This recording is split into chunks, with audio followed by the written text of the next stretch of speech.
Olá a todos e todas. Estou gravando esse vídeo para falar um pouquinho sobre o meu tema de TCC. É, Já adiantando um pouco, já peço desculpas por algum defeito técnico, alguma coisa assim, algum problema no áudio, na luz. Eu não sou muito familiarizado em gravar vídeos, né? Enfim, só para constar mesmo. É, Bom, o meu tema de TCC eu vou falar um pouquinho sobre a desapropriação de terras para a construção de Brasília, né? E aí nesse vídeo eu vou falar um pouquinho sobre como eu cheguei nesse tema, né? Quais as fontes que eu utilizo, qual o recorte especificamente dentro desse tema mais amplo, né? Do que eu estou tratando especificamente, quais são as perguntas que me nortearam para chegar nisso. Enfim. Bom, começando a como eu cheguei nesse tema mais amplo, né? Eu sou servidor público do TJDF, eu trabalho na Vara do Meio Ambiente e Assuntos Fundiários e trabalho lá desde 2015 e foi o mesmo ano em que eu entrei na UNB, né? Entrei no segundo semestre. E lá na Vara do Meio Ambiente a gente lida muito com processos de grilagem de terras, de disputas fundiárias, principalmente desses condomínios aqui ao redor de Brasília, né?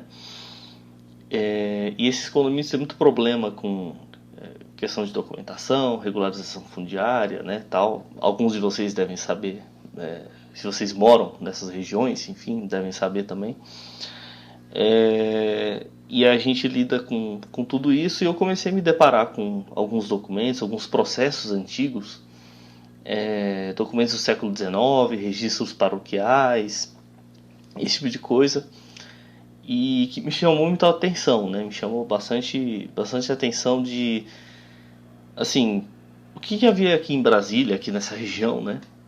Do Planalto Central antes de Brasília. O que era essa região aqui antes? Desculpa.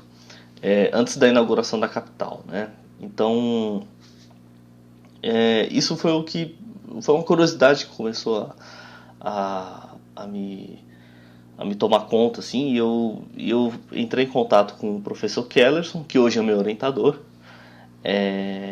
A gente entrou em contato, acho que ainda em 2016, se eu não me engano, e eu perguntei para ele se ele teria alguma bibliografia para me indicar e tal.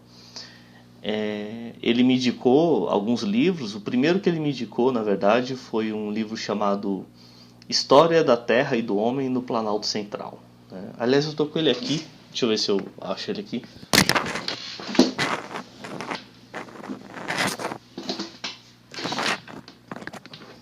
Aqui, ó. Eu não sei se vai estar ao contrário para vocês, mas enfim. História da Terra e do Homem no Planalto Central. Livro do Paulo Bertrand, né? Esse livro é muito bom, recomendo bastante para quem queira saber mais informações. Ele pega, como diz aqui no subtítulo, né? Ele pega desde o indígena até o colonizador. Então ele pega literalmente uma história de milhares de anos. Então é bem interessante esse livro aí para quem quer saber mais sobre a história do DF, principalmente nos períodos mais antigos, em história indígena, história colonial. Esse livro aqui vale muito a pena, né? Deixa eu colocar ele aqui. Enfim, só que esse livro ele trata até o século XIX e tal, e eu comecei a ter mais curiosidade assim sobre como foi a percepção das pessoas aqui no Planalto Central sobre essa vinda da capital. O que eles achavam da transferência da capital para cá, como é que eles perceberam o processo dessa mudança. E aí eu fui pesquisando e acabei achando alguns livros, alguns artigos que falavam a respeito. E aí fui tentando delimitar um tema mais específico, né? E daí que eu cheguei na desapropriação de terras para construção de Brasília e, mais especificamente ainda, eu estou estudando as relações políticas entre a Comissão Estadual de Desapropriação, que eu já vou falar mais dela daqui a pouco, né? E as pessoas que foram desapropriadas. Como é que era essa relação? Quais eram as expectativas? Como é que foram as relações, assim, as tensões, os embates, as resistências das pessoas, enfim. Então, para começar, o que foi essa desapropriação, né? Só para dar uma contextualização. Em 1955, enquanto o Brasil vivia uma crise política bem conturbada, aí, com o suicídio de Getúlio Vargas no ano anterior, uma tentativa de golpe de Estado, né? Enfim, as eleições também foram muito conturbadas. Havia uma comissão federal para delimitar a localização da capital, né? Essa comissão já havia sido determinada desde a Constituição de 46 e os estudos já vinham sendo feitos até então. Em 55 eles chegaram à conclusão de que essa região onde a gente está hoje é que seria construída a capital, né? Só que diante da crise política em âmbito federal, o chefe dessa comissão, o Marechal José Pessoa, ele decidiu entrar em acordo com o governador de Goiás, o José Ludovico, para que o governador tomasse a frente do processo, entrasse com o processo de desapropriação das terras, né? Na verdade, ele fez primeiro uma declaração de utilidade pública dessas terras, delimitou o que hoje é o polígono do Distrito Federal e nomeou uma comissão chamada Comissão de Cooperação para a Mudança da Capital Federal, presidida por um fazendeiro, um pecuarista famoso em Goiás na época, chamado Altamiro de Moura Pacheco. E essa comissão ficou incumbida de visitar essa região, entrar em contato com os fazendeiros, convencê-los a vender as terras para o estado de Goiás, para que o estado de Goiás fizesse a doação para a União. Então eles conseguiram fazer o que se chama de desapropriação amigável, né? Entrar em acordo com cerca de com os fazendeiros de cerca de 1/3 das terras do DF, e conseguiram fazer a desapropriação dessas terras, tudo entre 55 e 58, né? Dentre essas fazendas inclui a Fazenda Bananal, onde hoje é o Plano Piloto, Fazenda Taguatinga, né, onde está a cidade do mesmo nome, que mais?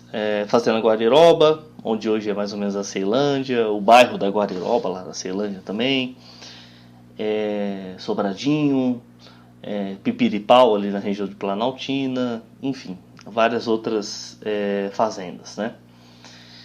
E aí essa comissão, enfim, ela foi nomeada, começou a fazer essa desapropriação, mas obviamente as pessoas daqui dessa região, elas guardavam certas expectativas sobre como viria a ser essa capital, como que seria esse processo de transferência, e tiveram certas frustrações, alguns desentendimentos com essa comissão, né? No TCC eu vou tentar explorar principalmente 2 aspectos desses desentendimentos, né? O primeiro é o que diz respeito ao preço das terras, né? Qual foi a indenização que foi paga para essa galera? Como é que essa galera foi indenizada, né? A lei 1071 de 55, que foi uma lei estadual, voltada especificamente para regulamentar como seria a desapropriação dessas terras aqui no Planalto Central. Essa lei, ela colocou como modalidade preferencial de desapropriação a permuta de terras. O que significa isso? Significa assim, você tem uma fazenda aqui dentro do Distrito Federal. Agora a comissão vem, tira você dessa fazenda e coloca numa fazenda de igual valor, ou aproximadamente o mesmo valor, fora do Distrito Federal. Então é basicamente uma mudança, né? E a outra modalidade, que seria a não preferencial, digamos assim, seria a indenização pecuniária, em dinheiro, né? Pagar para a pessoa sair.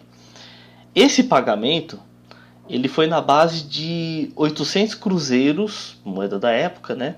por alqueire. Um alqueire é cerca de quase 5 campos de futebol, né? Então a comissão pagava na base de 800 cruzeiros para cada alqueire de terra. Então vamos supor, se a sua fazenda tivesse 1000 alqueires, né? Uma baita de uma fazenda, você receberia aí, vamos supor, 800 mil cruzeiros, né? Para vocês terem uma ideia de quanto isso valia, né, para não ficar só num número jogado, essa mesma comissão aqui em Lusiânia, aqui perto, né, que é onde era a base dela, pelo menos no início, né, depois ela se espalhou para o Planaltino e Formosa, que eram os 3 municípios, os municípios gênese daqui da região, né, onde hoje o DF era parte do município de Lusiânia, parte do município de Planaltina e parte do município de Formosa. Portanto, houve desapropriação nesses 3 municípios, né? A comissão em Lusiânia, ela comprava vários itens, né, e anotava num caderno, como se fosse um caderno fiscal mesmo, para prestar contas do quanto havia sido gasto pela comissão. Então, para vocês terem uma ideia do valor, do quanto 800 cruzeiros representa, uma saca de 60 kg de açúcar valia 760 cruzeiros. Ou seja, você vendia quase 5 campos de futebol de terra pelo preço de um saco de açúcar. Então, assim, era realmente muito baixo, era um preço muito baixo que foi pago. E não que as terras aqui valessem muito na média, né? E aí existem vários problemas que acho que aqui não vai dar para eu tratar aqui, mas os preços das terras aqui já eram baixos, mas um preço que essa comissão colocou para fins de indenização foi considerado realmente irrisório pelas pessoas aqui, né? Então houve muita resistência a esse processo, houve muita resistência a essa indenização, porque as pessoas achavam que era quase que uma ofensa receber uma indenização tão baixa como essa, né? Bom, enfim, agora o vídeo está ficando muito grande, eu vou precisar acelerar. Então, basicamente, eu contei aqui, né? Eu estou estudando a desapropriação de terras, estou estudando os embates políticos dentro dessa desapropriação, como é que ocorreram e quais são as minhas fontes. Basicamente, eu tenho o relatório da comissão, essa comissão de desapropriação, né? Comissão de cooperação, ela produziu alguns relatórios parciais e um relatório final. E a minha fonte principal é esse relatório final, onde eles contam com bastante detalhes até como é que foi feita essa desapropriação. Eu também tenho como fontes jornais da época, principalmente jornais aqui da região, mas também jornais de Goiânia. O principal jornal que eu uso é o Jornal do Planalto, que é um jornal que foi editado em Formosa entre 1951 e 1959. Portanto, bem na época da transferência, da construção de Brasília, enfim. Eu utilizo também processos de inventários do Fórum de Planaltina, onde várias pessoas, porque, enfim, né, só para não me esticar muito, mas esses processos de inventários, o que eles eram, né? Os fazendeiros, principalmente de décadas anteriores, né, década de 40, década de 30, década de 20, tinham morrido e deixado seus bens, e os herdeiros dessas fazendas ainda não tinham regularizado, ou seja, dividido que parte da terra ficava com quem, né? E eles iam para faziam um processo de inventário, né, onde faziam um arrolamento dos bens da pessoa que morreu. E nessa relação de bens você consta quantas áreas, quantos alqueires de terra essa fazenda tinha e por qual preço ela foi avaliada. E essa avaliação é importante para eu comparar, fazer uma análise da discrepância entre o preço avaliado, né, das terras e o preço pago pela comissão, né? Então isso é uma questão importante aí, que também foi um foco de preocupação. Fora isso, eu também estou utilizando pequenas correspondências, né? Correspondências, telegramas, cartas, entre essas pessoas desapropriadas e a comissão. Essas pessoas fazem pedidos, fazem reclamações e a comissão eventualmente responde ou não, né? Enfim, isso foi só um resumão mesmo, daria para falar muito mais, né? Mas só para não esticar esse vídeo ainda mais.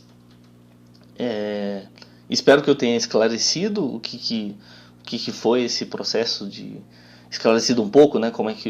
O que é o meu trabalho. Bom, enfim, espero que vocês também fiquem tranquilos que encontrar um tema não é uma coisa tão fácil, às vezes pode ser um pouco demorada, mas faz parte do processo, né? E redefinir caminhos, redefinir recortes, isso é algo mais do que natural, faz parte. Ao longo da graduação você vai repensando o seu trabalho, vai repensando o que você pretende fazer, e isso é tranquilo, não se preocupe com isso, tá bom? Enfim, acho que é isso, já estou enrolando aqui. Um abraço a todos e até mais.